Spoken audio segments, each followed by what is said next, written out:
Hello and welcome back to Frosthaven.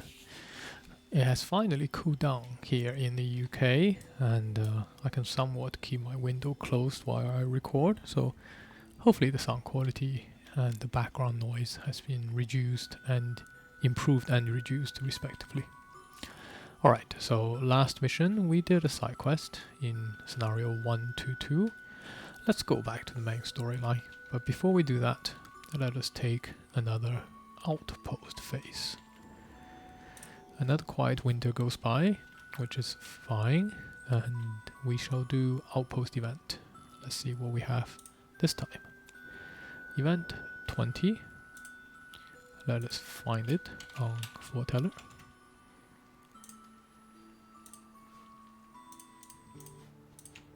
You know that I support this Outpost's guard, but I've done everything I can. Mayor Cephalofair stands firm in front of Captain Olmsted, who is speaking at a volume better suited for the battlements than the mayor's cabin home. You can't be serious. We are this close to being able to support more troops, and you're telling me we can't stretch that little bit? The captain looks on the verge of popping a blood vessel. I've done everything I can. With any luck, we've seen the last of the attacks. We haven't seen one in... Cephalofair looks over to a calendar with thick black X's denoting each attack. Well, that may have been the last one. Can't you cut from the...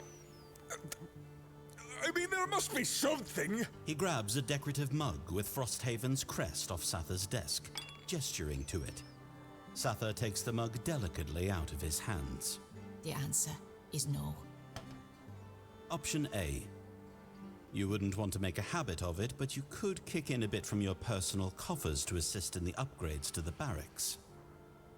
Option B. This is internal town business.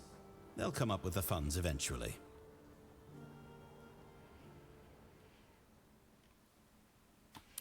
Well, I think it's a no-brainer that we'd upgrade the barracks here, right? I mean, you can't upgrade the barracks normally, easily anyway, so if we have the event, I think we'll certainly take it. So let's do option A here.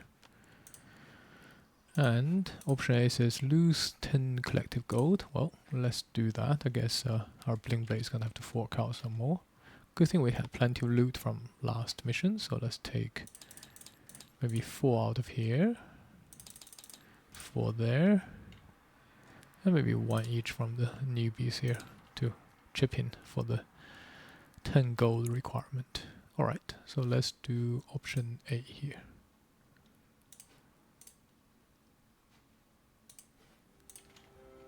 You step forward and offer to cover the remaining expenses for the barracks renovation. Cephalofair smiles and thanks you, and Captain Olmsted beams. She turns to Olmsted. See? I told you those mercenaries could do some good around here. Okay, so we get to upgrade the barracks to the next level, and this doesn't count towards our building limit, which is perfect. We definitely use that. So let's upgrade it. We get 1 prosperity and 2 more soldiers. We now have 6 soldiers in the barracks, and we get minus 15 attack as well when the next attack comes. So 2 soldiers and 1 prosperity. I mean, it is interesting in this event. The stats is referring to several attacks when we've only so far had 1 attack, and that was last week. All right, but we'll take it. We'll take it.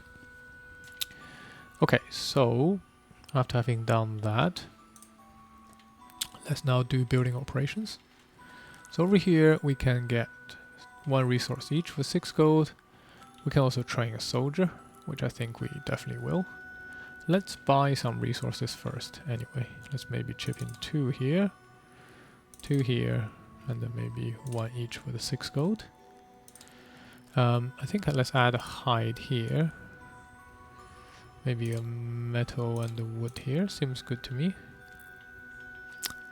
And I think we'll train the soldier to fill up our barracks last slot here. So 3 gold and 1 material resource. So let's just get Blinkblade to sponsor this, shall we? Maybe a wood here is fine as well. Alright, so that fills up our barrack perfectly. We're ready for the next attack, whenever that might be. So, downtime. We have level up, I'm sure. So let's do our Snowdancer first. Level 3 Snowdancer. It's a very good level because we get 2 hit points. I can't stress the difference between 11 and 9. For these type of classes where there is a big jump in hit points, you can see they're level 3, 15, 7, and 9 are basically, you know, where you get this big jump in HP, and 2 HP doesn't feel like a lot, but it really is. It makes a huge difference on this difficulty. For perks, well, let us stay on the boring side. Let's continue to remove the -1.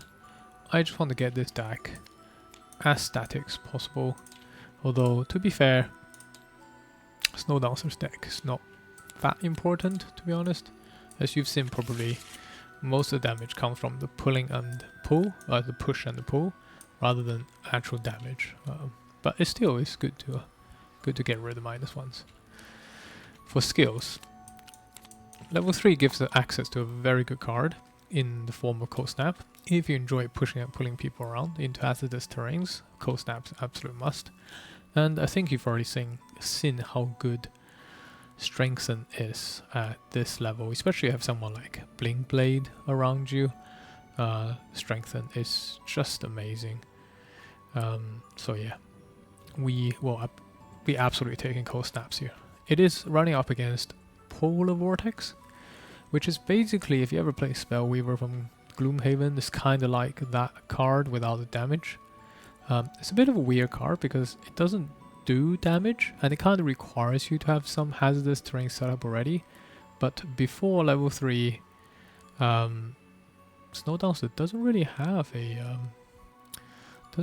a good setup other than that one card that sets up hazardous terrain. So, you know, I think this has its uses, but I think just competing against too much of a good card here. So we'll take Cold Snap here, and I don't rate the bottom loss very highly anyway. I'll just put it here because I don't want to make the mistake of taking more cards into the mission. 1, 2, 3, 4, 5, 6, 7, 8, 9, 10, 11, which had to require me to re-record one of the videos. So I'll just put it there and we'll sort out the cards later. Alright, for our Crab Boy here, our favorite Crab Boy, level 3 definitely allows the Crab Boy to be more effective. Again, 2 hit point increase is huge. For perks, we'll just take out the -1, so that's all the -1 that we could remove from our deck. And this gives us 2 rolling Pierce. I mean, they're not bad. There are a lot of Pierce enemies, and the Crab Boy has low base damage, so helps against the shielded enemies. But what's more important is the skills. So let's start with Handle the Cycle. I mean, even without anything else, the fact that you can go Initiative 8 and move 3 is already pretty strong. You've seen how like Initiative is a bit of a problem for our Crab Boy here. So, you know, the fact that you can do that is to be honest already pretty good. The fact that you can then add a shield 1 if you're occupying water is just amazing. Like if you're going for a pure tank build, pretty sure this is where you're going to be heading. The top is interesting. You can recover discarded cards. So it's kind of like a stand potion at the cost of a card. Although I don't really find this to be a big issue, like stamina to be a big issue, to be honest, for our Crab Boy most of the time. Shock, on the other hand, initiative's terrible, but Pierce 2 and Wound is amazing. Poison's basically sort of used to fight against people with shield in a way, as you can think of it as like a -1 shield. This basically destroys shielded enemies. The bottom is really good if Crab's ever in a situation like sometimes Blinkblade is put into, where it has to fight a boss character by itself. This is how Crab can become a killing machine. So between these two cards, even though I think immediately Endless Cycle probably just does a lot, we're actually going to take Shuck here, because I think Shuck is just a longer term better card. So yeah, I'll take Sharky. Alright, so that's leveling up down for our crabs here. Blinkblade got to level 9, which is pretty amazing. We are now on to 20 hit point, which is nothing to be scoffed at.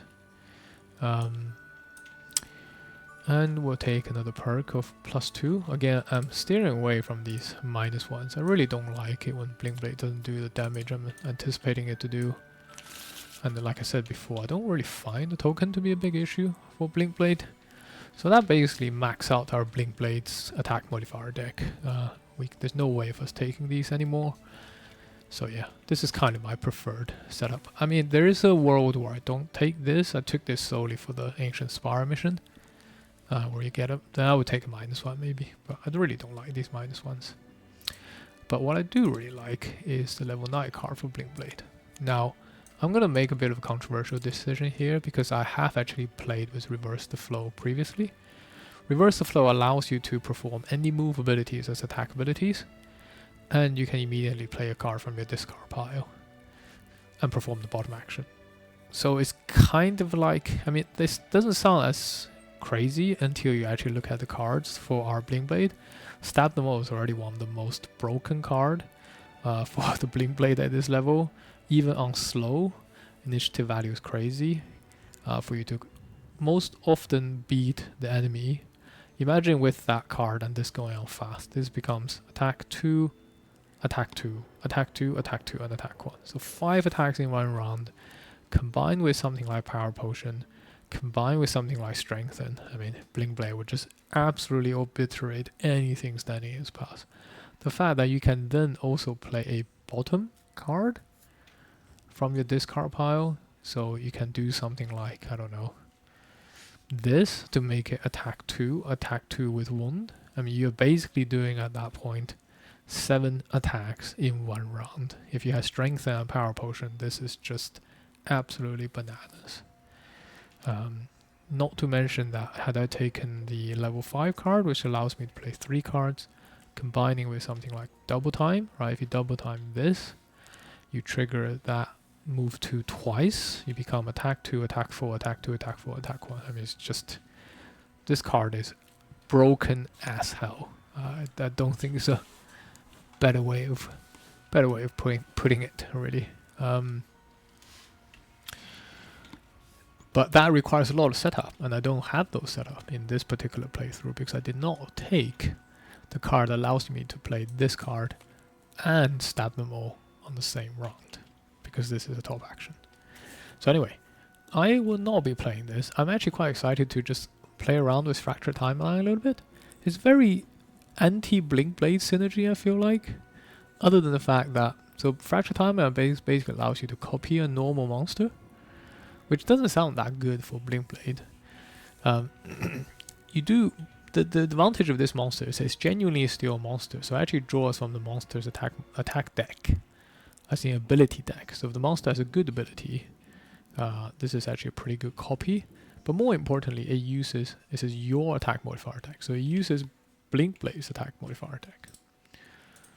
And Blinkblade's attack modifier deck is absolutely crazy, so I will actually try out Fractured Timeline here, which is not a card I normally take when I play Blinkblade. There's a funny interaction between Fractured Timeline and this particular rolling modifier, because the monster cannot gain time token. So when the monster draws this -1 time token, had I taken it, it will actually add time token to the Blinkblade. Anyway, that's a little bit of a curiosity there. Okay, so I think that's done. We didn't level up here, so I think that's all the leveling up done. So let's take a look at crafting. Sorry, all the thunder in the music I've chosen for this recording makes me think there's actually raining going on here in the UK, but there isn't. It's my imagination. Right, before we craft, let's have a look at the things we want to build. I probably just want to build a carpenter. The carpenter will reduce future upgrade cost by 1 for all the other buildings, so that's probably a good place to start. Why don't we do this? 432. 432. Do we have that? 2 wood. 1 wood. Okay, let's take a wood here. So that's our 4 wood. Let's drop it in the pile. We need 3 metal and 2 hides. Well, plenty of metal here from our Deathwalker. And 2 hides. I want to keep all the hides on our Snowdancer. 1 hide here, no hide here. Okay, well, let's just take the 2 available hides then. Okay, and we definitely have 10 gold, so I'll do that in a second. This will allow us to build the carpenter, this build step, which would be nice. Right, let's look at crafting. So one thing I absolutely want before the next mission is some armor for our Snowdancer here. So let's drag this whole thing down here. Right, so I think the first thing I want to do is spend 2 hides to make crude hide armor. And let's collect some herbs. So axnut and rockroot, let's put it here, just so we see what we have.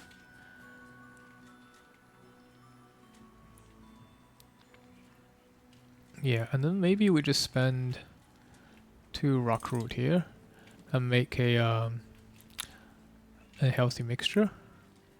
So we can combine a healthy mixture with a crude hide armor to make cured leather armor. Yeah, item 98 is right here, so there we go. So yeah, this armor doesn't require to add -1 modifier to your deck, and I think it just helps our Snowdancer with survivability. Survivability here. What else do I want? I don't think there's any particular boots I want. The only thing I can imagine crafting here is probably another potion of some kind. So let's see what we have here. Axnut, corpse cap, arrowvine, and rockroot. Maybe we should discover something new now that we have axnut, because we haven't really discovered anything with axnut yet. I mean, power potion is just great. Don't get me wrong. I would love to just craft another power potion. Although we've crafted both already, right? Yeah, so we can't craft anymore. Stamina potion is good too, but I don't think we have the ingredient for stamina potion. Yeah, we need arrowvine. Have we done axnut and corpse cap yet? No. We got plenty of corpse cap, so maybe let's do that. Let's see what we find here. Frenzy potion. During your turn, perform attack 2. So this is pretty amazing with someone like Blinkblade, but then again, everything's amazing with Blinkblade. So I think we'll probably just give it to our crab here. Right? I mean, that seemed to make most sense. Blinkblade can use the 5th item slot now as well. I suppose I can always refund the axnut here. Glancing potion, I think it's just not that important, given Blinkblade is doing tons of like little attacks here.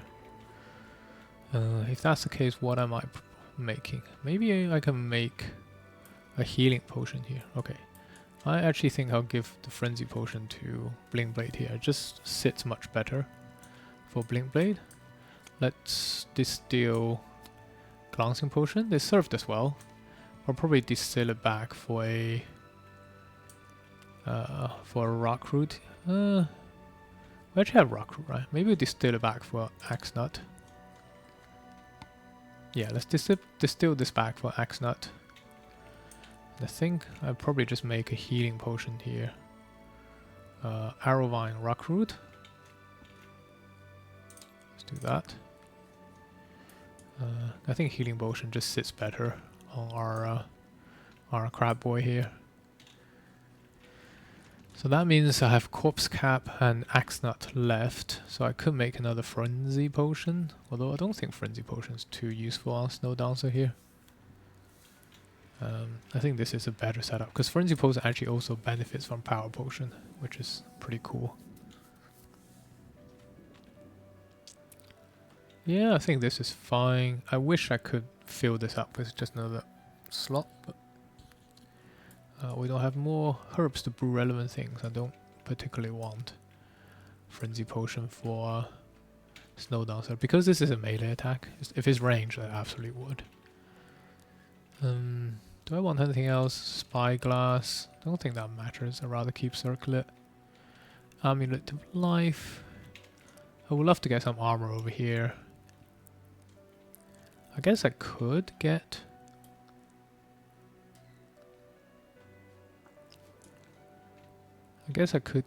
like something like Crude Helmet. Like 1 healing is probably not super important. As opposed to getting critted. Or I can get like Crude Chain Armor as well. Maybe we figure out that next time. I think we have good enough items here for now. Can always craft something better next time. Alright. I think that seems good to me.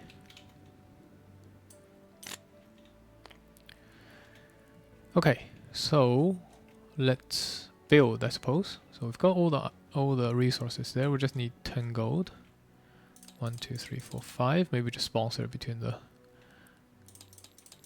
elder of the party here to create this carpenter.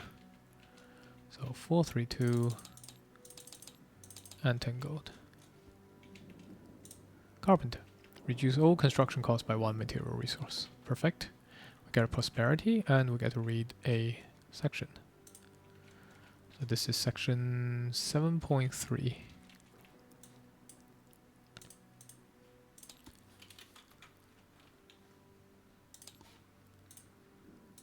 Alright, let's bring our foreteller as well. A wood carving contest inaugurates the opening of the carpenter's shop. You wander among booths displaying inlaid trinket boxes and cooking utensils, alongside life-size replicas of lurkers and polar bears. The pavilion is filled with the sounds of hacking and sawing.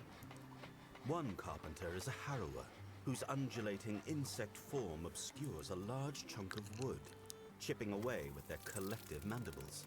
Once they recollect themselves into a vaguely humanoid shape, they reveal their project, a to-scale model of Frosthaven. We will keep adding to it. They hum at you. As long as you keep doing so. With the carpenters, they note, constructing buildings will now be less costly.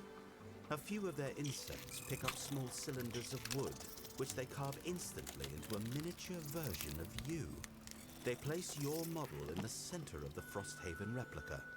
After all, the harrower says, it wouldn't have come to fruition without you. How sweet. I love this. I love this little readout. It's such a nice thing to see that we are honored by a bunch of bugs. We do get events 53 and 60 into our summer outpost, so it's gonna be a long time before we see these. But we will do it. 53, there it is. And 60, which is this one. Alright, let's put them here. And let's shuffle you. Excellent. You can go now. Alright, so that's Outpost event done. So let's set out to another mission. So like I said, I want to return to the main mission now. So, and I think the party is now finally strong enough to tackle some of the harder missions. My goal really is to use Blinkblade and try to finish off mission 10 and 13 before I retire, because these two are just some of the hardest missions in Frosthaven. Well, at least in my opinion anyway. It's just set up quite unfairly. It's a big... I mean, 10 is a big DPS test, basically. DPS a longevity test. And 13 just feels unfair when you have someone like... Deathwalker on the team. But anyway, let's start with 10. Let's start with 10. Enough rounding. So let's take a road event first. Hopefully don't have a bad road event for this winter. 12. 12 is fine, I think. Let's read it.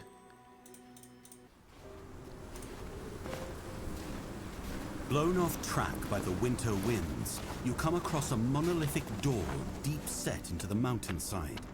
You knock on the towering, gem-crusted stonework, but it feels so thick you can't even be sure the sound carried through.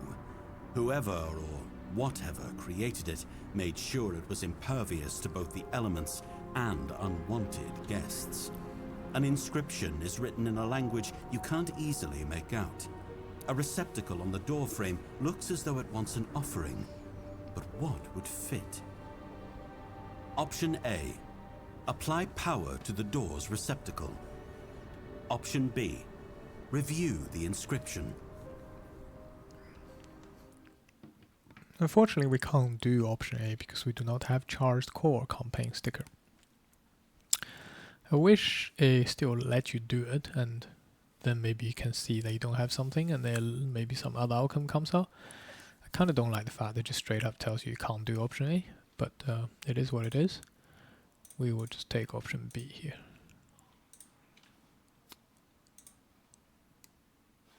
So, option B, do we have educated or orchid? We don't have orchid, but I think we have educated.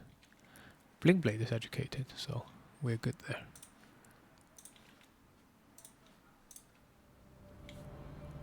The writing is archaic, but you can piece together the majority of the meaning.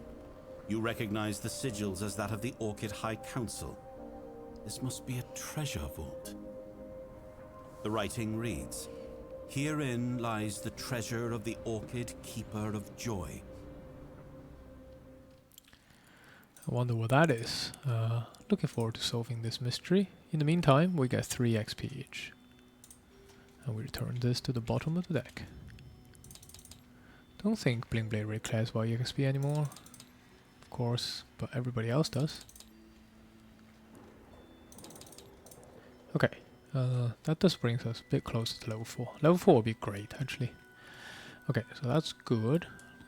Nothing else to do now, other than let's face our fears. That is scenario 10. So, let's see why scenario 10 is a hard scenario. Crystal Enclosure, 2 pip scenario.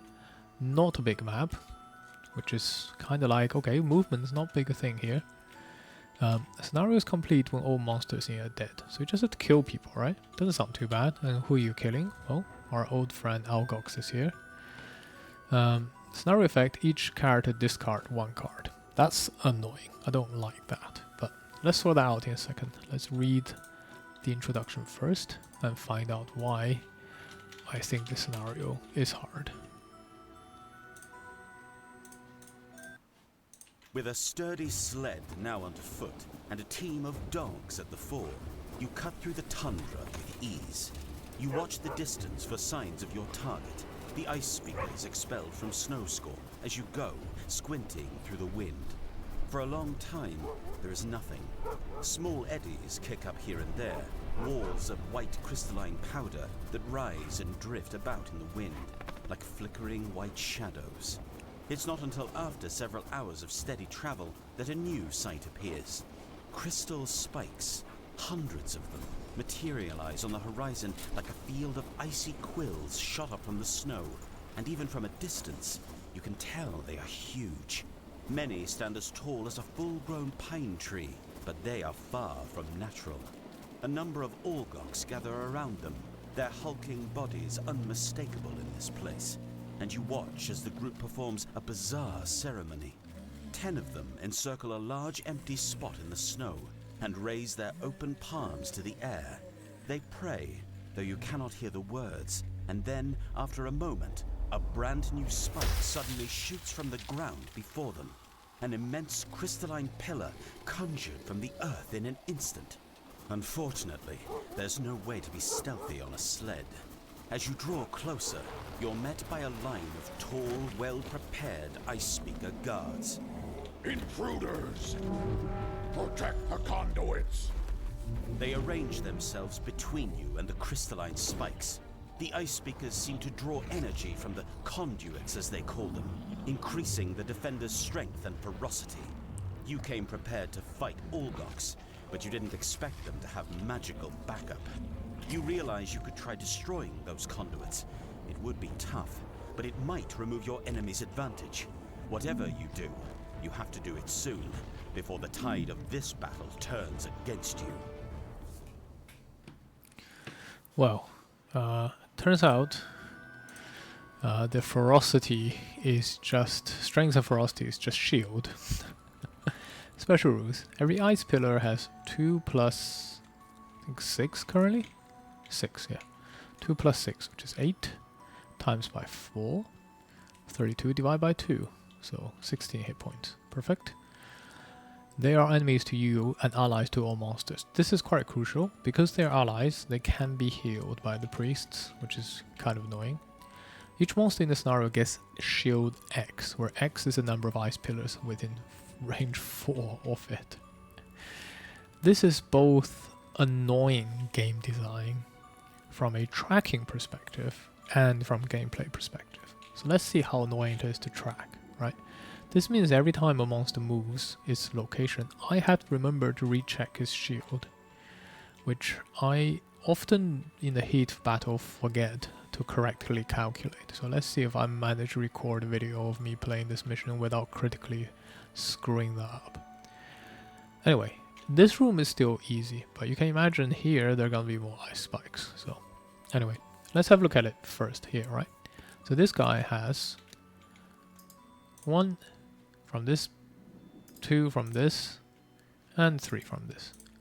Plus 2 innate shields. So 5 shields. Yes, 5 shields. I know.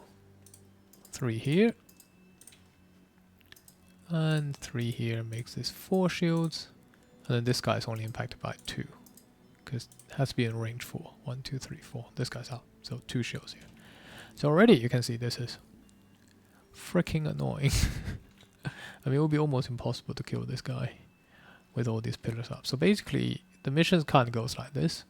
Take some beatings from huge Algoxes while you dump your damage into these pillars that basically doesn't really change the scenario other than reducing shields. And then you have to fight them. So this is why this mission is hard, because if you don't have enough DPS, something like a Blinkblade, you will get absolutely destroyed. And the next room is even crazier. So yeah, this is what makes this hard. If it's just regular Algoxes, I'll be perfectly happy with them. Enemies, so we'll fight Algox guards, which we've seen before. They do have 37 HP as the elite, which is kind of insane, but that's fine. We have priests, which is scary, but also fine. And then we have these guys, which is scary and not fine. They're currently not on the map yet, but they will be in the next room, as you can probably guess. They're immune to brittle, which I don't really care about. We don't have any characters inflict brittle in our party yet. They have shield too, which in addition to the pillar makes them kind of insane. More importantly, they can inflict brittle. So our strategy is definitely going to be staying away from these guys. They're mainly, unlike the snow speakers, they're actually melee, so we can immobilize them, right? We can push them away, and we can set up traps to make them walk around it. So that's gonna be our strategy there. The rest of the scenario, loot-wise, we don't have metal. That's fine. Wood and hide is perfectly fine for our pickup. Arrow vine and axe nut will be great to pick up as well, and there's a random item, so we hope we get lucky here with loot. Let's have a look at the challenge, shall we? Oh no. Tight formation, really? Whenever any character performs an attack while not adjacent to ally, you add -1 damage to the attack. That's to all the attack abilities within the attack.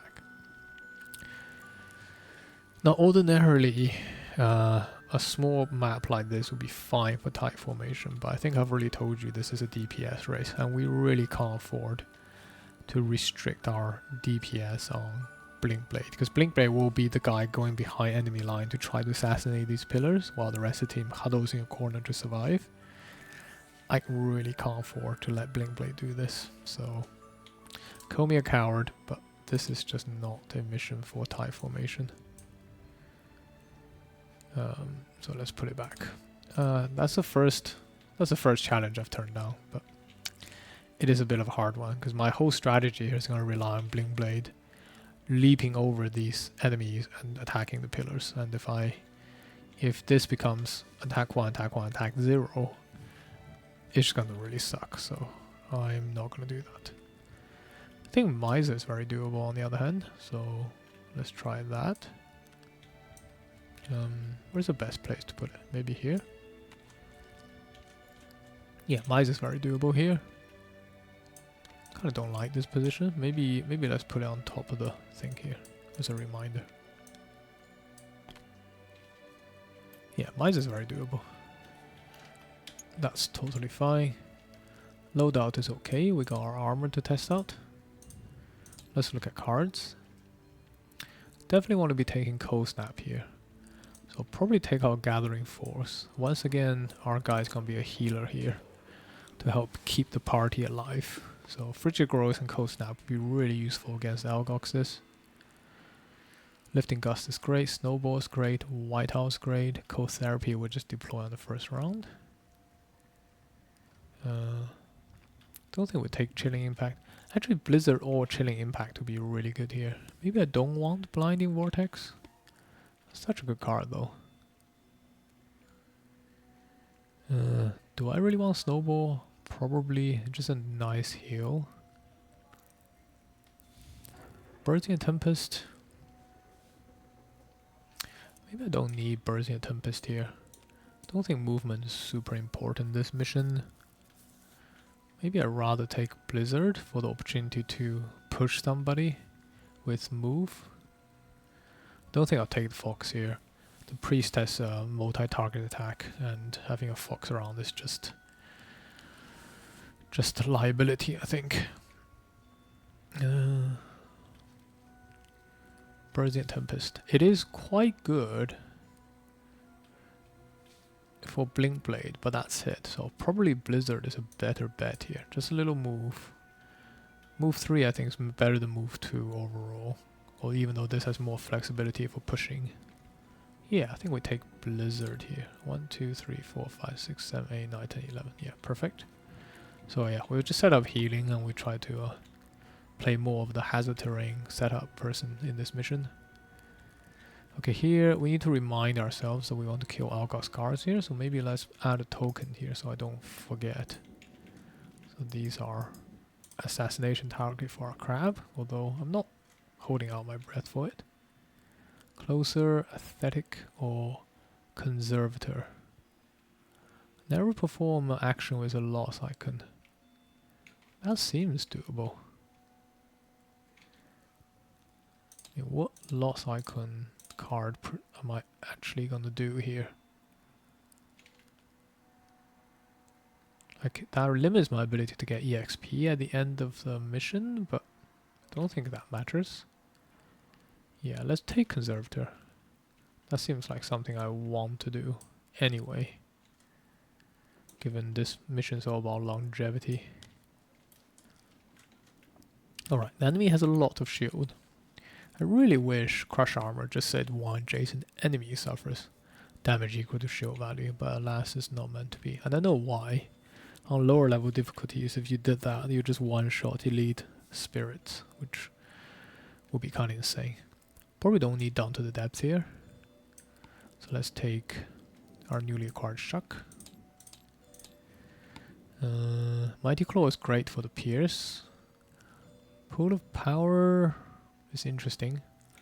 Rising Flood I think is good, just for like immobilizing enemies and move 3. Skitter I think still good. Shuck is good. Rancid Brine is fine. Submerge is great for attacking. I think Rising Flood probably has the least synergy here, just because it's quite hard to always drop a 2-hex water tile. But then equally, maybe I don't really care about Pool of Power here. Probably take Crush Armor nonetheless. The bottom is still just good to remove armor from the enemy to help our team out. Do I want Soft Flesh? Probably not. Do I want Cleansing Swell? Probably yes. Maybe I don't want Rising Flood. We can set water with Rancid Brine here, and then we can submerge straight into it. So Cleansing Swell is probably better. The ability to just like do a big heal when we long rest. Oops. Sorry about that, Deathwalker. Don't know why I did that. It's probably better. Even with the healing, just the ability to know you can make a big heal, it seems good to me. Yeah, I think some players really value a pool of power, whereas I don't so much, because I don't really feel like... I mean, there's some missions it's definitely good, but most of the time I just want my crab to just tank the hit anyway. So I think that's probably okay, and yeah, fine with this loadout. I think here we need damage, so let's take out the -1 attack modifier here. Just maximize damage here. Poison's good, heavy sword is good. I think we want the jump boots, because we need to access the back line. I think otherwise it looks okay for equipment. Sluggard, Gambler, Die Hard. Have we ever done any of these?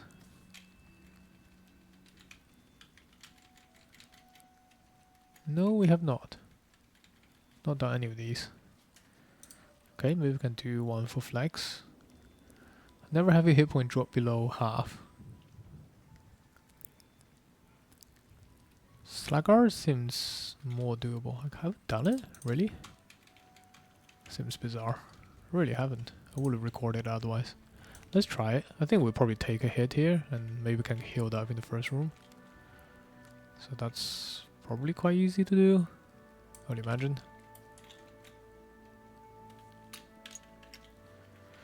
Cards, of course. What are we taking here? Maybe I don't need experimental adjustment here. That seems maybe just too much work. What do I want instead then? I think we definitely want Fracture Timeline. Let's test it out. We'll probably copy a Priest here. Go invis with Quantum Uncertainty here. Rush to the end. Do I want to rush to the end here? I think because we're summoning allies, probably quite good to have rush to the end. Given we're discarding a card, it's probably more value to take Sending Hourglass, so we can pitch 3 cards in the first round and even out our hand thing. I think everything else is fine. 1, 2, 3, 4, 5, 6, 7, 8, 9, 10. 1, 2, 3, 4, 5, 6, 7, 8, 9, 10, 11, 12. Yeah, I'm just paranoid about taking too many cards here. I think that's probably the right loadout for this mission. Slowpoke, I'm pretty sure we've done Slowpoke. Yes, we have. Streamliner, I think we've done that as well at some point. Yes. And Ritualist, I'm sure we've done that. Must have done that. No, we have not done Ritualist. How bizarre. You would have thought we've done Ritualist. Alright, well let's bring on. I mean, I know this is not going to net me any benefit, but you know, it's just fun, isn't it? Especially if we're not doing the challenge. Okay, cards here. We definitely need Eclipse. This mission is Eclipse centric. I actually think everything else is fine here. I don't think I need to set up anything in particular. I don't think this is a mission where I want to do my mastery. I just feel like no mission is good for doing the mastery. You have to do so much work to get the mastery to be done here. So I don't think we'll be doing that.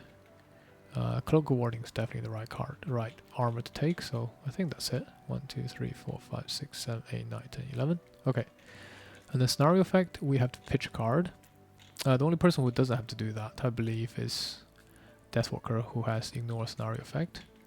I think everyone else do not have that perk, right?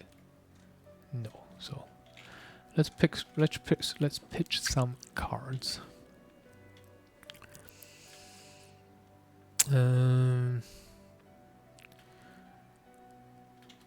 What am I pitching here?